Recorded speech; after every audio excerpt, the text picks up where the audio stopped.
La France déstabilise-t-elle le Niger? Un an après le retrait des forces armées françaises du pays, le général Abdourahmane Tiani, président du CNSP, continue de l'affirmer.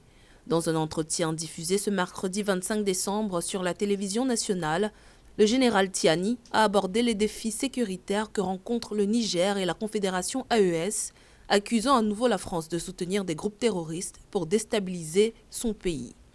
Ces terroristes actuellement bénéficient de soutien matériel, soutien financier et soutien en formation de la part de la France avec bien sûr la bienveillance des autres puissances occidentales.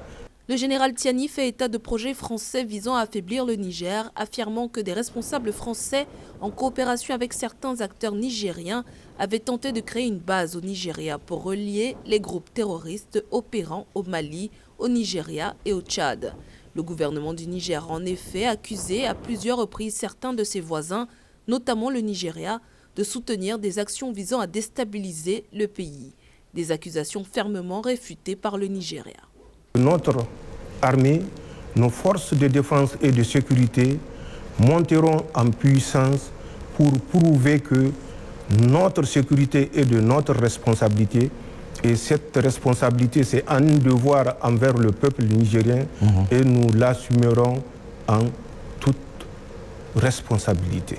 Le Niger assure désormais pleinement la sécurité de son territoire depuis le coup d'État du 26 juillet 2023. La tâche n'est pas facile, notamment dans la région de Tillabéri à l'ouest du pays. Depuis le début du mois de décembre 2024, les attaques de groupes terroristes se sont intensifiées dans cette zone avec un nombre croissant de victimes. Le 5 décembre, au moins 21 civils ont été tués dans l'attaque d'un camion de transport public reliant les localités de Bankilaré et Terra. Le 12 décembre, 2 villages du département de Terra ont été attaqués, faisant au moins 39 morts parmi les civils.